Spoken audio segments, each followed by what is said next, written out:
Shalom Lekolam. That is the traditional greeting of Hebrew. Welcome to this message for today, entitled The Apostles Filled Jerusalem with the Doctrine of Christ. Likewise, let us paint the end of earth with it. The apostles filled Jerusalem with the doctrine of Christ. Likewise, let us paint the end of earth with it. Good morning, Boker Tov to everybody.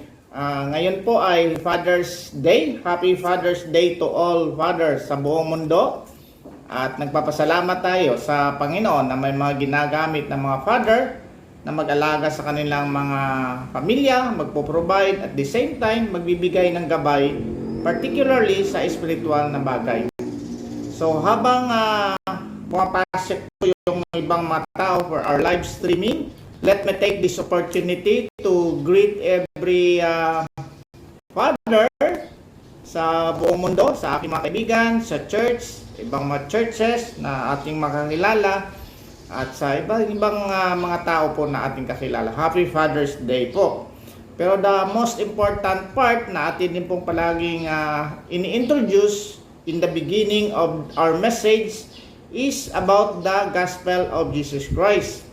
This is the good news, Ebanghelyo, Euangelio, the good message of our salvation, and it is about the work and person of Jesus Christ, particularly the blood and the righteousness of Jesus Christ. Kasi yun po ang talagang nakakaligtas sa atin, kasi tayo po na mga tao ay makasalanan. We all have sinned and fall short of the glory of God. Sabi ng Romans 23, lahat ng tao ay makasalanan at hindi nakaabot sa kaluwalhatian ng God because God is very holy. Mayroon tayong problema doon, no? Ang problema natin ay hiwalay tayo sa Panginoon. We'll die with our sins. We'll die physically and eventually we'll die sa eternal death talaga na malayo sa Panginoon. And that is punishment for us na walang nangyari sa ating buhay.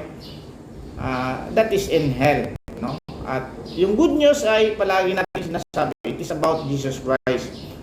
Yung trabaho ni Jesus Christ, the obedience of Jesus Christ, at nandun yung sabi nga, the blood and righteousness of Jesus Christ. Because, why? Because if we believe on the Lord Jesus Christ, yung kanyang righteousness ay malipat sa atin, at the same time, yung kanyang blood na nabuhos doon sa cross, ay yun ang maglilinis sa atin ng kasalanan. Siya ang aako ng ating makasalanan. Kaya nga, good news yan eh. Good news. And I hope na mga father sa buong mundo ay maintindihan ito na tayong lahat ay mapapahama kung wala po ang blood and righteousness of Jesus Christ in us. And we can only appropriate it to our records if we believe on the Lord Jesus Christ. The only channel is, palagi natin sinasabi, faith. Ang sabi nga sa Biblia sa Romans 10:17, faith comes by hearing and hearing by the word of God. Faith comes by hearing the word of God concerning particularly to the word about Jesus Christ. And we hope na magkaroon tayo ng repentance by revelations and follow the word of God by being obedient to His word, because gagawin tayong new nature, no? New nature. That is the gospel. We are all sinners, fall short of the glory of God. We can only be reconciled with God if we believe on the Lord Jesus Christ. So umagang po itong ating pag-uusapan po ay about po sa isang account sa Acts, no? Sa Acts 5, babasahin natin ang 12 to 22. The apostles filled Jerusalem with the doctrine of Jesus Christ. Likewise, we, particularly the fathers na mayroon pong headship sa pamilya, will paint the end of earth with the gospel also. Bakit po natin sabi yan? Kasi binabase po natin yan sa utos ni Jesus Christ na sabi niya sa mga apostol, you will be my witness in Jerusalem, in Judea, which is the province of Jerusalem, in Samaria, the nearby provinces and towns, and the end of the earth. So, alam po ng Panginoon na tayo din po ay makakaabot kasi tayo po ay kasama sa end of earth. Na tayo daw ay magiging witnesses to the end of the earth na sinisimulan ng mga apostol during their time doon sa Jerusalem. Kaya nga ang ating title po ay The Apostles Filled Jerusalem with their doctrine about Jesus Christ. Likewise, tayo rin, let us fill the end of earth with the doctrine of Christ. So, babasahin po natin dito sa ating verse na matatagpuan sa Acts chapter 5, verse 22 to 32. Yan po ang ating pong pag-uusapan ngayon. Happy Father's Day lahat sa mga father na nagse-celebrate ng Father's Day ngayon at sa kanilang mga pamilya. Happy Father's Day. Okay? Sana mabuksan nyo ang inyong mga Biblia kung mayroon kayong printed Bible sa book dito o mayroon kayong mga devices like computers, laptops, yung cellphone nyo o tablet. Buksan nyo po ang inyong mga Biblia sa Acts chapter 5 verse 22 to 32. Ang title po sa ating message for today, The Apostles Filled Jerusalem with their doctrine of Jesus Christ. Likewise, let us paint the end of earth with it. Okay, let us begin. Boker Tov, good morning. Tayo muli ay nagpapasalamat sa Panginoon sa umagang ito at ang mensahe po sa umagang ito ay matatagpuan sa Acts chapter 5 verse 22 to 32. I entitled it, The Apostles Filled Jerusalem with the Doctrine of Christ. Likewise, we also paint the end of earth with it. Ang ating pong babasahin ngayon ay nasa Acts 5:22. Ang ating pong version dito ay New King James Version. So, 5:22. But when the officers came and did not find them in the prison, they returned and reported, saying, Indeed, we found the prison shut securely and the guards standing outside before the doors. But when we opened them, we found no one inside. Now when the high priest, the captain of the temple, and the chief priest heard these things, they wondered what the outcome would be. So one came and told them, saying, Look, the men whom you put in prison are standing in the temple and teaching the people. Then the captain went with the officers and brought them without violence, for he feared the people, lest they should be stoned. And when they had brought them, they set them before the council, and the high priest asked them, saying, Did we not strictly command you not to teach in this name? And look, you have filled Jerusalem with your doctrine, and intend to bring this man's blood on us. But Peter and the other apostles answered and said, We also be God rather than men. The God of our fathers raised up Jesus, whom you murdered by hanging on a tree. Him God has exalted to his right hand to be Prince and Savior, to give repentance to Israel and forgiveness of sins. And we are his witnesses to these things, and so also is the Holy Spirit, whom God has given to those who obey him. Salamat muli sa pagkakabasa ng salita ng Diyos. Tayo muna ay manalangin. Panginoon naming Diyos na aming Ama na nasa langit, kami po ay nagpupuri at nagpapasalamat na kami, Lord, ay nakarinig na iyong mga salita sa pamamagitan ng diretsong pagbabasa ng iyong Biblia. Alam po namin, Lord, na your word does not need any explanations. At alam po namin, Lord, na ito ay makapangyarihan sa lahat. Ito ay pupunta sa iyo na mayroong nagagawa sa mga buhay ng mga makikinig nito, Lord. Alam po namin, Lord, na kami din po, Lord, ay nagsisikap na i-preach ang iyong gospel sa pamamagitan ng aming kakayahan. Bigyan mo kami ng liwanag, Lord, o wisdom galing sa banal na Espiritu upang maipahayag din po Lord ang iyong mensahe sa umagang ito. Sa mga fathers Lord na nagse-celebrate ng Father's Day sa umagang ito, i-bless mo po sila Lord, ang kanilang mga pamilya, higit sa lahat, ang kanilang mga spiritual na buhay, na marinig nila ang gospel of your salvation, at sila din po Lord ay makaranas ng katagumpayan sa kanilang pamumuhay, makikita na kami, katulad ng ibang mga tao, sila, ikaw na nakikinig ay makasalanan at kailangan namin Lord ang iyong salvation. Kaya salamat po Lord na si Jesus Christ ay ibinanala mo Lord upang siya po Lord ang aming salvation. Bless mo Lord ang makikinig sa mensaheng ito. Ganon din po sa akin na makikinig din po sa umagang ito. Salamat muli Lord at dalangin namin ito sa pangalan ni Jesus, naming Panginoon at tagapagligtas. Amen.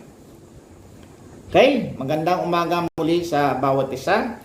Alam po natin na tayo ngayon ay nagse-celebrate ng Father's Day ay siyempre ginagawa minsan na commercial, but i-appreciate din natin yan kasi sa ating kabisihan, sa ating mga buhay ay binigyan tayo ng pagkakataon na makilala at mabati yung ating mga father. Sila man ay nasa ating side o wala, pag-pray din po natin sila. Pero higit sa lahat, binigyan ng Father to give guidance to the family. At ang panalangin po ng bawat isa ay sana po ay mabuksan ang mga spiritual ng mga tatay.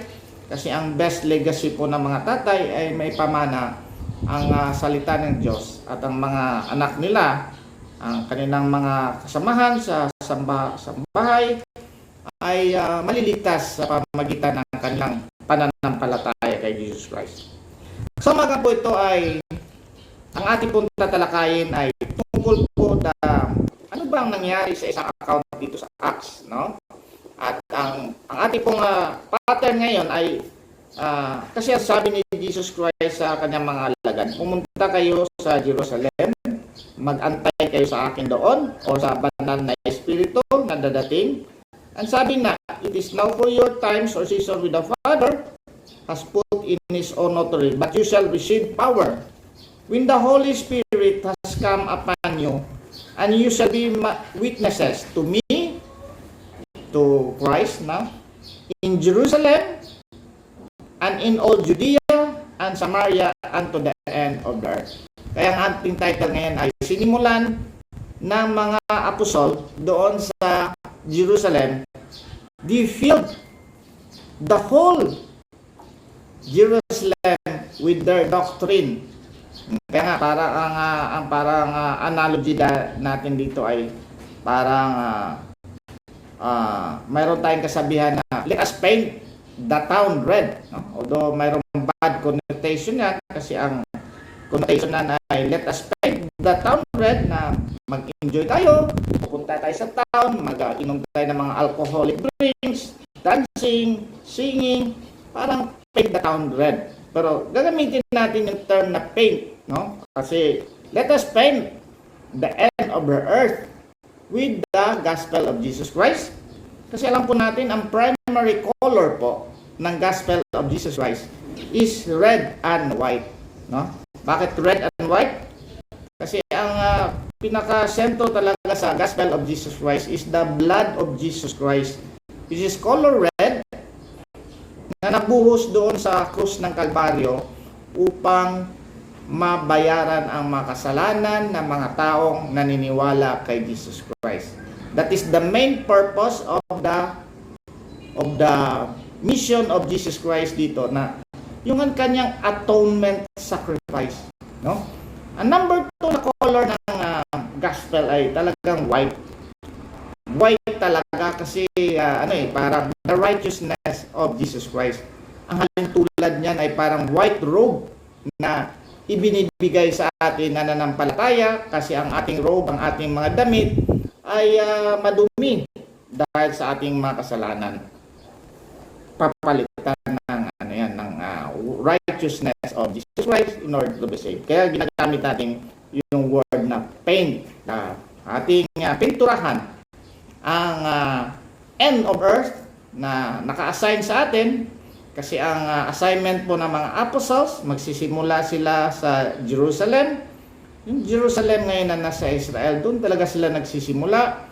Sabi ni Jesus Christ, you will be my witness of me. Of me.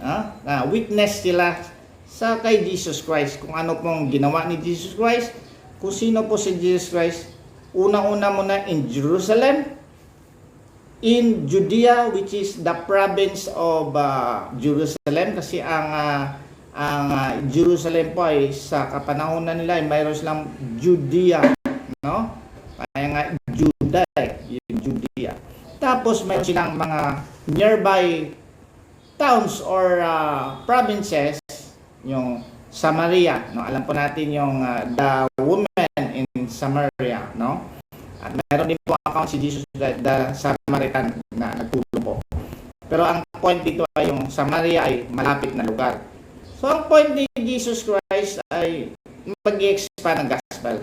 Mag-i-expand ng gospel, ginamit niya ang mga apostol sa Jerusalem, Judea, kaya alam po natin si Peter naglalakbay din yan sa doon sa parang outskirt doon sa Samaria. In fact, pumunta siya doon sa parang doon sa isang lugar na inano niya si Cornelius, no? Caesarea. And then inassign din po sa iba't ibang lugar. In fact, si Peter din po ay nakapunta sa Cappadocia, etc. mga places.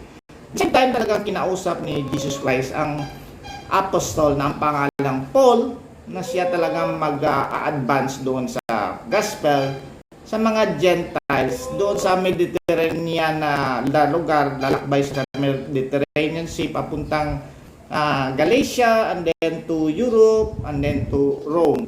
Pero hindi po nag-i-end sa mga apostol. Ginamit lang po yung mga apostol na yan. Pablo, in particular, there are only 12 minus 1 plus 1. Pablo, bakit po sinasabing 12 minus 1 plus 1? Kasi si Judas po ay hindi na nakasama at pinalit ni Mateas. At the same time, si Pablo din po ay considered na apostle.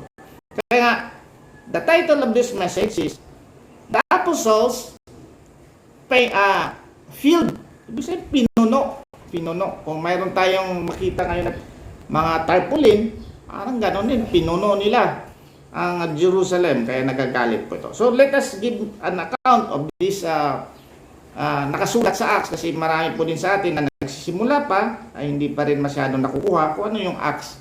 Ang Acts po is the transition book from the 4 books of the Gospel to the Epistles and to the Revelations. Hindi natin maintindihan yung Epistles, meaning yung mga sulat ni Pablo at ibang mga apostol, kung magja-jump tayo from the 4 books of the Gospel, which is Matthew, Mark, Luke, and John, tapos bigla na lang lalabas yung Epistles, hindi natin malalaman. Bakit sumulat si Pablo dito? Bakit sumulat si Peter dito? So this is the transition.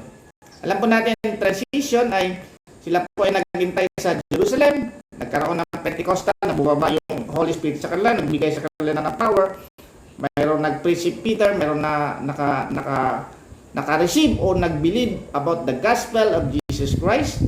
Naniniwala, 3,000. Nagkaroon sila ng pagsasama-sama doon. Nagbigayan sila ng mga kanilang mga properties, nagtulungan. At the same time, mayroong isang account na yung lame beggar doon sa temple, pinagaling ni Peter and Paul yan. At gumaling yan doon. At yun ang ginamit na parang starting or parang catalyst doon sa pag-preach ni Peter to many persons din na mayroon din 5,000, about 5,000 men na naliligtas. But with that account na nagbigay ng boldness ng kay Peter and John and the Apostle, kuninto ni Peter yan sa mga apostles kay iba. At nagiging bold ang mga apostles. Kaya nga, they're preaching now the doctrine of Jesus Christ in Jerusalem, no? At ngayon ay siyempre mayroong kalaban. Ang unang kalaban ay yung mga managers in charge doon sa temple, kasi doon po palagi umiikot yung kwento sa temple eh. Doon sila nagpi-preach. In fact, sinabi ni God dito na parang but the angel, no? Dito sa 19 ng 5, but the night an angel of the Lord opened the prison doors and brought them out and said, "Go." Ang sabi, "Go stand in the temple and speak to the people all the words of this life. So, yun ang utos sa kanila nung sila ay nagkaroon ng miraculous escape, no? Ang account po dito ay nagbabahagi sila ng salita ng Panginoon. Ngayon, yung mga Sadducees na in charge doon sa temple, captains, meron silang mga captains doon eh. Yung captains yun ang nagpe-preserve ng order doon sa temple, no? Although hindi yan na mayroong part doon na parang mga Romans, mayroon yung part doon na under doon sa Sanhedrin, yung kanilang ruling body. Sanhedrin, yun yung parang ruling body ng Israel. Alam po natin ang Israel, ang maliit na bayan under the supervision of Empire of Romania. Mayroon silang king, si Herod, pero mayroon pang emperor. Yung mga priest ito yung mga in charge doon sa temple. At ang particular group po ay ang Sadducees, no, ang Sadducees. Ngayon, siyempre ang pinipreach nila talaga ay the resurrection of Jesus Christ. Bakit natatakot yung mga leaders, elders and other leaders of the temple and the religious group? Kasi unang-una, palagi nila sinasabi na nabuhay si Jesus Christ. Dalawa po ang takot nila doon. Ang unang takot nila dito ay baka ma-replace sila, no? Kasi kung hindi na mag-agree ang mga people sa kanila at makita ng Roma na hindi na sila sinusunod, di siyempre paalisin sila sa kanilang authority. Mawawalan na sila ng trabaho, mawawalan na sila ng kita kasi napakalaking kita doon sa templo. Pangalawa, mayroon silang batas na kung mapatunayan na accuser ay mali yung pag-accuse nga na parusahan yung tao na in-accuse sila ngayon ang magbabayad sa kanilang accuse. Halimbawa po, di ba ang Sanhedrin ay in-accuse na si Jesus Christ na parang blasphemous at nag-create ng gulo. At sabi nga nila, your blood, the blood, sabi ni Pilate na doon, parang governor ng Roma. Bakit nyo papatayin itong tao na to? Wala itong kasalanan. Mayroon tayong tradition na palabasin natin yung isang tao, mamimili kayo, si Barabbas or si Jesus Christ. Ang pinili ng mga tao na palabasin ay si Barabbas at tinanong sila, bahala kayo kung ano ang sabi na the blood of Jesus is on our hand and on the hand of our children. Napakabigat na na salita na the blood of Jesus Christ is in our hand and on the hand of our children.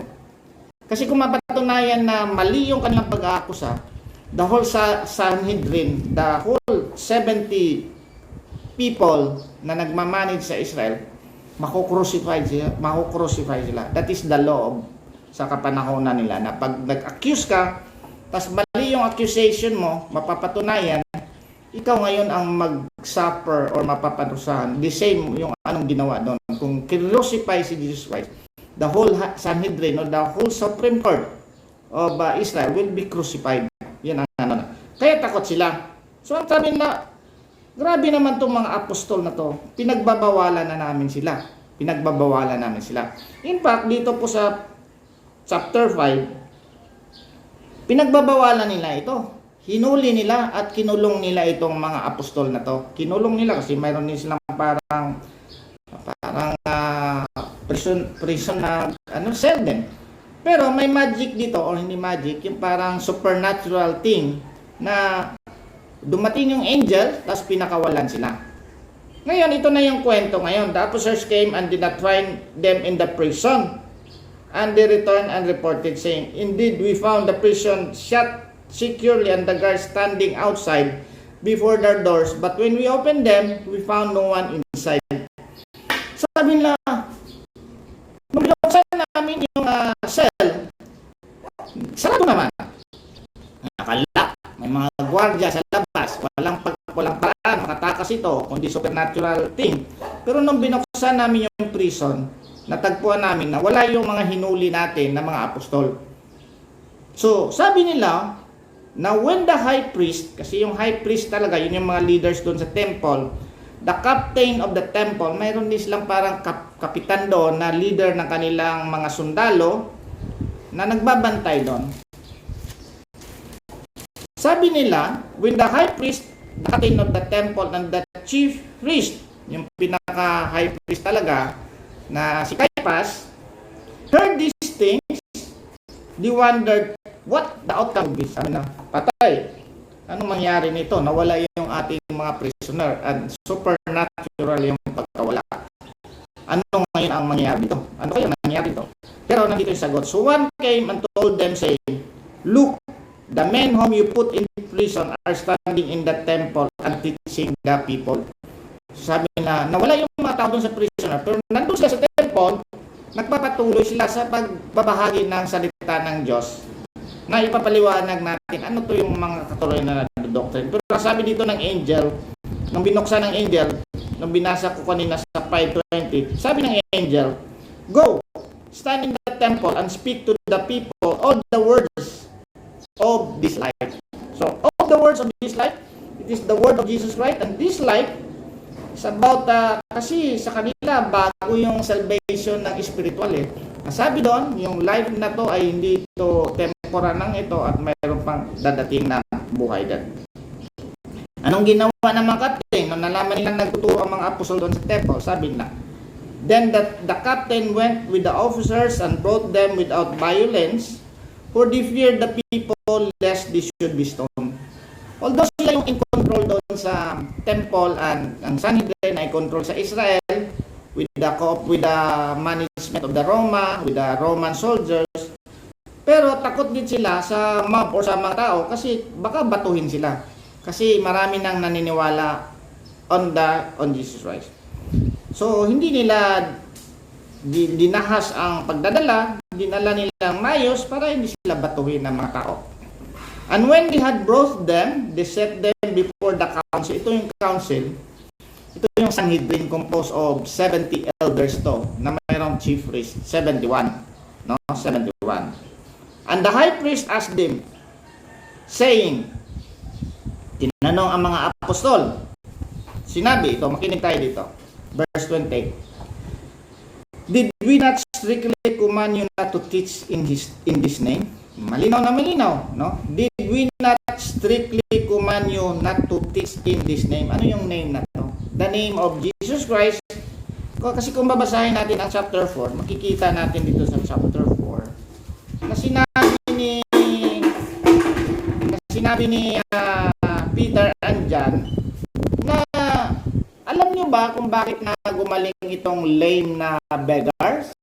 Gumaling ito in the name of Jesus Christ. Sabi niya sa verse 10 ng chapter 4, let it be known to you and to all the people of Israel that by the name of Jesus Christ of Nazareth, specific, nila mamimiss ito kasi kamamatay lang nito ni Jesus Christ 50 days or 60 days ago. At alam nila si Jesus Christ, Jesus, the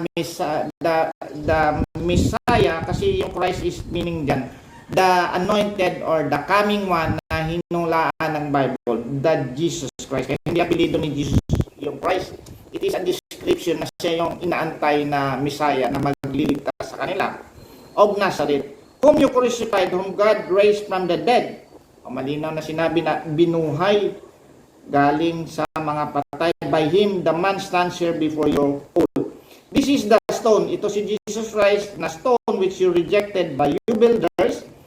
Na ito dapat ang ating cornerstone sa ating pagtatayo ng ating religion, ating religious system, ay nireject nyo. Pero by the providence of God, which has become the chief cornerstone. At ang pinakamalinaw dito na famous verse na exclusivity of Jesus Christ. Ang verse 12 ng chapter 4, nasabi, nor is there salvation in any other, for there is no other name under heaven given among men by which we must be saved. Sabi, walang salvation sa iba aside from Jesus Christ kasi walang ibinigay na pangalan sa silong ng langit upang sa mga tao upang tayo po ay maligtas. So ang save dito ay parang bagong konsepto ito. Although ang kanilang Savior talaga ay ang kanilang Savior ng kanilang paningin sa anointed one, ang kanilang anointed one ay magsisave sa kanila politically. Yung radical sa kanila itong spiritual salvation, pero ini-introduce ito ni Peter at sa mga apostol. Kaya nga, napakahirap i-introduce sa mga Jews ang Messiah, kaya nga nire-reject nila si Jesus Christ, kasi si Jesus Christ is more concerned on the spiritual salvation rather than political salvation. But in the end talaga, in the coming of Jesus Christ, He will be the King. The Israel will be saved. Sabi dito, Did we not strictly command you not to teach in this name? Yung malinaw ito na in the name of Jesus Christ. And look, you have filled Jerusalem with your doctrine and intend to bring this man's blood on us. Ang ibig sabihin nito, grabe ang social mga ni Peter, no? Communication, no? Kung mayroon pa dito, pinuno nila ng blood at the same time comments lahat ng paraan. Kung mayroon man silang tarpaulin, pinuno nila ang Jerusalem. Kaya nga, you have filled Jerusalem with your doctrine and intend to bring this man's blood on us. Ang ibig ko sabihin ng man's blood. Kasi kung patuloy kayong magpapapreach niyan, yung blood ni Jesus Christ na sinabi namin, this man's blood is on us and our children, kami ang mapapahamak sa inyo. Kasi kung malaman ng mga Roma na mali yung aming pagkaka-accuse kay Jesus Christ, kami ngayon ang makrucify. Kaya ito yung meaning nito. And look, you have filled Jerusalem with your doctrine and intend to bring this man's blood. So, pinuno nila ang Jerusalem. This is the strategy of the apostles with the providence and the help of the Holy Spirit. Ngayon, ano yung ituturo natin? Number 1, anong mga ituturo natin? But Peter and other apostles answered and said, dito tayo kukuha kung ano yung mga doctrine na to. Number 1, we ought to obey God rather than men. So, dapat alam natin kung ano yung tinuturo ng God at ano yung tinuturo ng tao. So, palagi natin sa ating limited kakayahan, we try to teach the principle of God rather than the principle of men. Kaya palagi dapat natin sinasabi, ano ba yung God? Who is God? He is holy, He is way above us, He is sovereign. Hindi natin kayang abutin, tayo ay mababa, tayo ay makasalanan. Rather than para kukuha tayo ng mga principles of how to improve ourselves na hindi naman talaga kayang i-improve, no? Although we're not against na tayo maging mabait, but ang ating palaging dito na ipipilit natin yung commandment ng God, no? Commandment ng God na sabi kung iyon ang ipinaturo ng God, maski pagbabawalan na ninyo kami, hindi kami susunod sa iyo. Yan ang number 1 principle, no? To obey God rather than men. Number 2, we should teach the God of our fathers, raise up Jesus whom you murdered by hanging on the tree. Dito, the God of our fathers, kinoconsider ng apostol, kasi ang mga fathers na talaga, yung mga ninuno nila na mga Jews talaga, sina Moses, Abraham, Isaac, Jacob, etc., etc., yun ang God nila na palagi din nating iniisip na there is no other God except the God of Israel. The God of Abraham, the God of Isaac, the God of Jacob na pinangalan ng Israel, the God of Israel, Jesus Christ na si Jesus, the God who incarnated, niyan ay si Jesus Christ. Sabi dito, the God of our Father raised up Jesus Christ. So, tinuro nila yung resurrection of Jesus Christ, which is the bread and butter ng kanilang doctrine, because that will differentiate them from other religion during that time. Kasi ang other religion po, hindi sila naniniwala ng resurrection.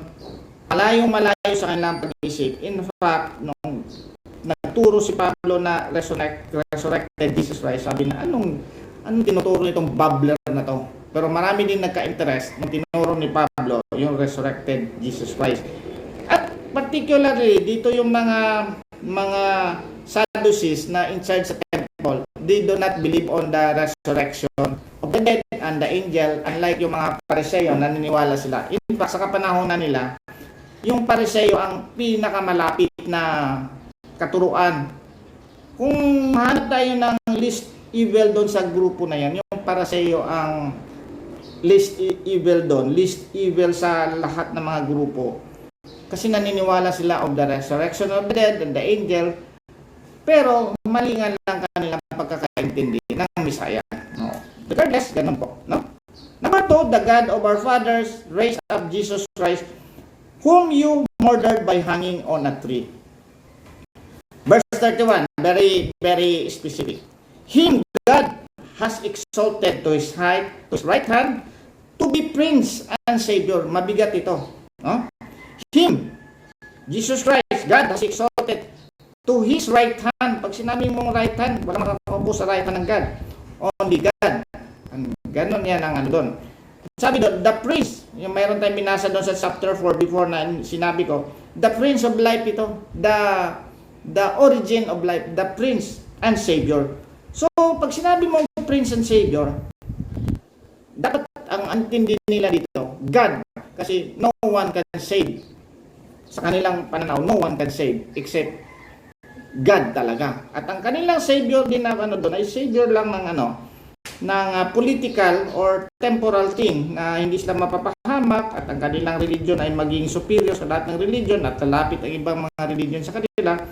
This is introduction of the spiritual things. Bakit? To give repentance to Israel. No? Na dapat magsisi ang Israel. And forgiveness of sin. Kaya nga pag sinabi ni Jesus Christ doon sa lame na binababa ng kanyang mga kaibigan doon sa roof, yung 4 na kaibigan binaba yung lame na tao na kasi punong-puno yung kapaligiran, hindi sila makapasok doon sa nag-sermon si Jesus Christ. Tumakyat sila doon sa bubong, binaba nila yung layman at sabi ni Jesus Christ ang una, your sin is forgiven. Your sins are forgiven. At sabi ng mga Pariseo, wow, that is blasphemous because no one can forgive sin except God. Sabi ni Jesus Christ, okay, hindi nyo maintindihan yan. I will condensate. Bababaan ko yung level ng pag-iisip ko. Sabi na, okay, you will now walk.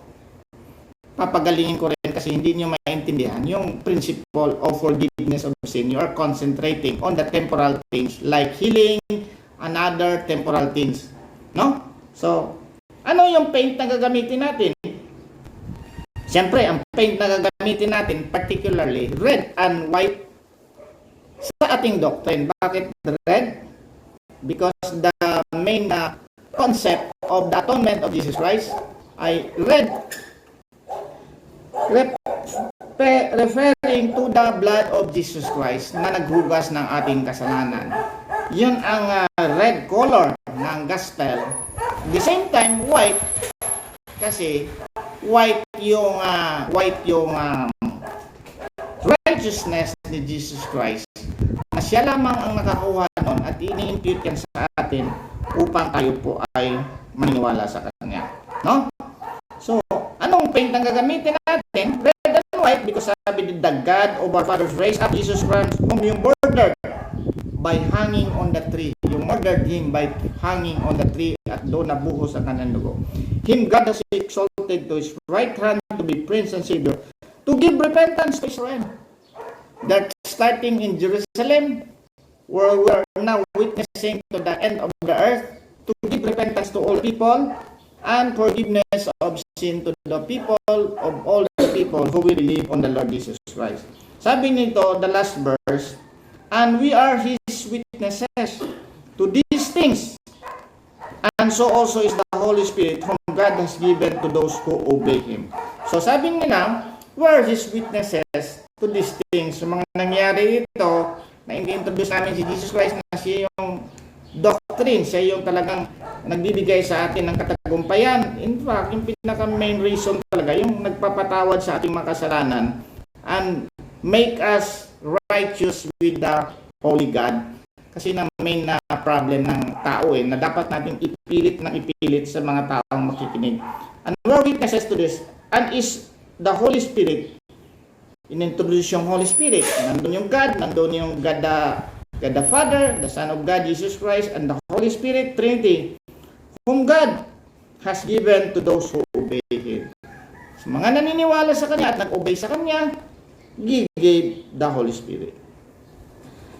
Ang title po sa ating mensahe sa umagang ito ay The Apostles Filled Jerusalem with the Doctrine of Jesus Christ. Likewise, we also paint. Ginagamit ko yung paint kasi mayroong color, particularly ang Gospel ni Jesus Christ na ginamit ko lang yung paint na yan kasi parang gusto kong i-emphasize yung the blood and righteousness of Jesus Christ. Blood and righteousness, kasi sabi nga sa Isaiah 1:18, sabi ng God, "Come now, let us reason together, says the Lord. Though your sins are like scarlet, they shall be as white as snow. Though they are red like crimson, they shall be as wool." So, itong verse na to ay parang kung gaano makalala yung inyong mga kasalanan, kasing pula, kasi ang scarlet dito ay dugo yun ng pagpapatay mo o mga karumal-dumal na mga Kung gaano makalala yung mga kasalanan mo, when Jesus Christ will put His righteousness on you, it will be as white as snow. Red like crimson, they shall be as white as wool. So dito po ay parang bakit palagi nating binabasa? Bakit natin palaging ginagamit itong mga verses na to? Kasi ang pinaka-objective talaga natin dito sa ating pagtatayo or hindi na pagtatayo, pag-maintain o paghahayo ng salita ng Diyos ay we should start doon sa pinaka-main principle of the gospel. Kasi marami pong mga tao na paano maiintindihan ito kung hindi natin ulit-ulitin. Kung hindi natin i-fill ang Jerusalem with the doctrine, kung hindi pumupunta ang mga apostol doon everyday, na ayon sa angel na pumunta kayo doon sa templo, magbahagi kayo. Kung hindi natin gagawin yan, nobody can understand this doctrine. Kung i-illustrate lang natin na lihis-lihis lang tayo, okay, magpakabay kayo.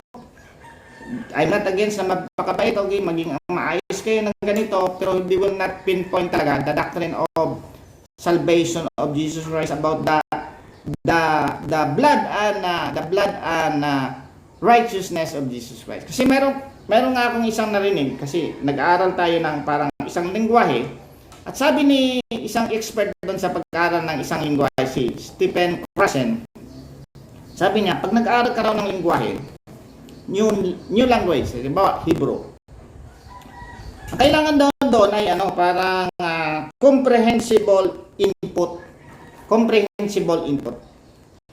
Kailangan palagi kang makikinig at magre-read doon sa naiintindihan mo. Maraming nagsasabi na kung mag-aral ka ng language daw, halimbawa mag-aral ka ng Hebrew, pumunta ka sa Israel, wala nakakatulong, pero hindi raw yung main na nakakatulong sa iyo. Kasi pagpunta ka doon, wala namang magtuturo sa iyo, para ka lang nandun sa isang lugar na nagsasalita sila ng Hebrew, hindi mo maintindihan. Ang principle daw nito ay makikinig ka na makikinig. Excuse me. Makikinig ka na makikinig doon sa medyo na intindihan mo na. Hindi na maintindihan. Kaya nga, the best daw na teacher, yung nanay, o yung mga maliit na bata kasi sabi na, this is a pen. Tuturo niyo yung pen. This is a head.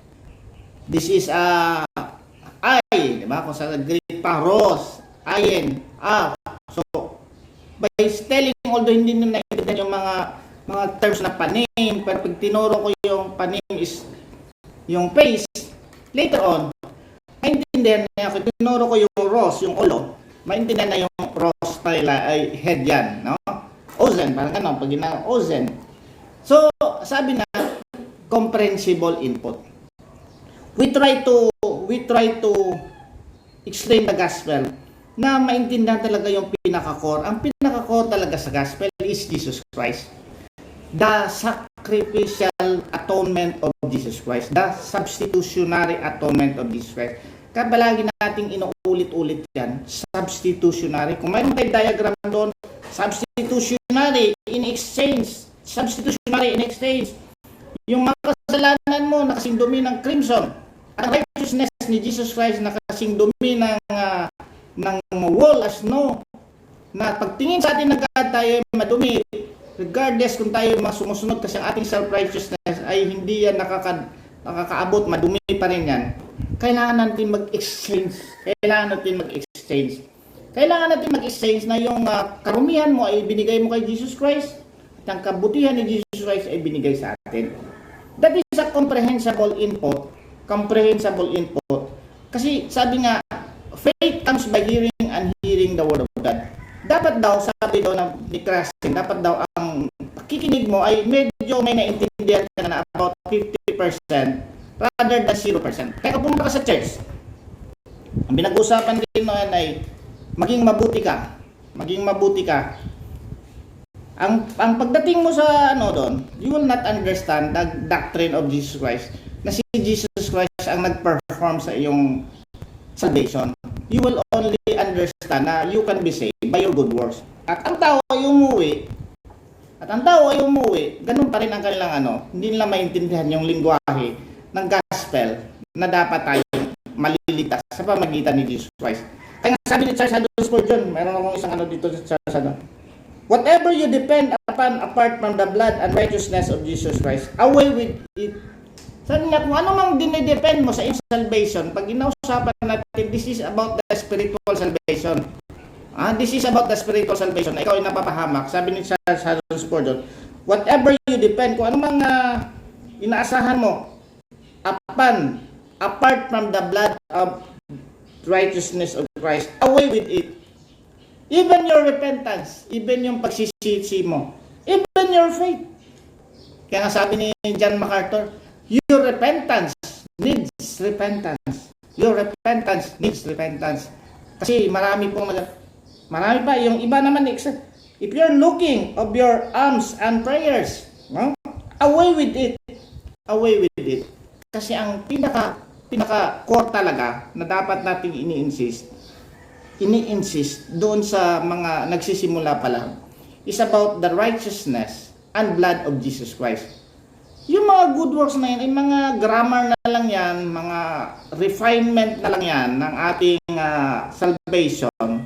But if we will not understand, we cannot communicate to God. We cannot communicate to God kasi mali yung correct yung ating grammar, pero mali yung ating lingwahe. Dapat makapag-communicate muna tayo sa God. Maski mali-mali yung ating ibang mga refinement na lang yan. We're not against good works, kasi ang mga refinement yan, it will prove na talagang nandun ka kay God if you really do good works talaga at mapapakita mo na ambassador. Pero ang pinaka-main point dito, are you saved? Are you saved? Yan ang tanong sa atin. Kaya nga, palaging inuulit natin, are you saved? The $100 million question. How can we be right with God? You can only be right with God if you believe on the Lord Jesus Christ, yung kanyang ginawa, yung kanyang dugo na nagbuhos o naglinis para sa iyong mga kasalanan, sa ating mga kasalanan. At the same time, yung righteousness niya na talagang dapat ma-impute o ma-transfer sa ating kalagayan. Mga kapatid, mga kaibigan, today is Father's Day. Binabati ko po yung mga father, but ang sabi nga dito, let us paint the end of the earth with the correct gospel of Jesus Christ. Sabi nga, kanina sinabi ko, let us paint the town red. Ang ibig sabihin ng let us paint the town red, siyempre mag-enjoy. Wala namang bawal sa pag-enjoy. No? With moderation, pero dapat intindihan natin na ang pinakaunang trabaho po talaga ay ma-inculcate sa mga bata, sa mga pamilya, that the important thing is ang ating kaluluwa. Kasi nga sabi nga, what does it profit for a man if he gains the whole world but loses his soul? Anong mapapala ng isang tao kung makakuha niya ang lahat ng mga success sa buong mundo, pero ang kanyang kaluluwa ay mapiprito o mapapahamak doon sa hell? Wala din, kasi doon ay eternal. Wala pong katapusan, eternal. You will be punished eternally, separated from God. So daan dito ay, let us not paint the town red, but let us paint the end of of the earth with the gospel. Let us preach the gospel, maski nga ayaw, maski ikukulong nga eh. Sabi nga, ikukulong. Ayaw ng mga kamag-anak mo. Preach the gospel. Na ang inyong kaligtasan ay na kay Jesus Christ. If you believe on the Lord Jesus Christ, you will be saved. You and your household. Kaya nga, ipapaliwanag ko, bakit po you and your household? Sabi nga dyan. So they said, believe on the Lord Jesus Christ and you will be saved. You and your household. Unang-una, ang sagot ko dito, are you saved? Your household will be saved if you believe on the Lord Jesus Christ. Ang sagot daw dyan, yes and no. Yes, kasi you will influence your household, lalo na if you're the head of the family, like the father, the head of the family. If you believe on the Lord Jesus Christ, you have influence. Ikaw kasi ang great influencer dyan. You're the head of the family. You will influence your family to believe on the Lord Jesus Christ by telling them about the gospel always, always, always. And by the grace of God, they will be saved with the transformation and gagawin ng Panginoon. No, kasi ang ating pong salvation ay hindi po yan by affinity. Hindi po ibig sabihin na kung ang father and mother mo or parents mo ay naliligtas, automatically you will be saved. Hindi po ibig sabihin na palagi ka nagsasamba sa isang church na even tama yung doktrina, ay maliligtas ka. How much more kung hindi tama yung doktrina? Hindi mo naririnig ang totoong gospel na ipipreach talaga natin, mas malala. But even in the correct and true church na nagtuturo ng at least trying to be correct na talaga na nagtuturo ng true gospel, children will not be saved by just going to the church. They will be saved by believing on the Lord Jesus Christ. You have to believe talaga, mga anak, mga dito sa aking mga anak, andito sa aking harapan, na talagang mag-believe kayo kay Jesus Christ in order to be saved. Yan po ang mensahe. Ganon din sa mga fathers na try to explain the gospel. Let us paint the end of the earth with the gospel of Jesus Christ, just like the apostle filled Jerusalem with their doctrine of Jesus Christ. Believe on the Lord and you will be saved, you and your household. Let us pray. Panginoon naming Diyos na aming Ama, kami ay lumalapit at nagpapasalamat sa umagang ito. Although kami, Lord, ay nagsisikap na maipahayag ang iyong gospel sa mga tao, hindi kami perfect na maging model na tumitingin sa amin, kundi ang aming tinuturo ay si Jesus Christ, the perfect man, the God who became man. Sabi nga, God made Him who knew no sin to be sin for us, so that we might become the righteousness of God. All we have to do is believe on the Lord Jesus Christ. Lord, pinapanalangin ko po yung mga father na sila ni po Lord ay mabuksan spiritually. Alam ko namin na marami pong mga successful na mga fathers, mayroon din pong hindi successful, ngunit ang great po na success ay maintindihan at magpasalamat kay Jesus Christ na ibinigay niya ang kanyang buhay para sa amin. Lord, bless mo po ang bawat isa. Kung mayroon pa dito, Lord, na hindi pa nagsisisi sa kasalanan, inalagaan ng kasalanan, bless mo po rin sa Lord na maintindihan, magsisi sa kasalanan at lumapit sa iyo bilang Panginoon tagapagligtas. Salamat mo, Lord, at bless mo po, Lord, ang mga fathers sa buong mundo at ang mga pamilya na kasama nila. Lord, ang dalangin in Jesus' name. Amen. God bless po.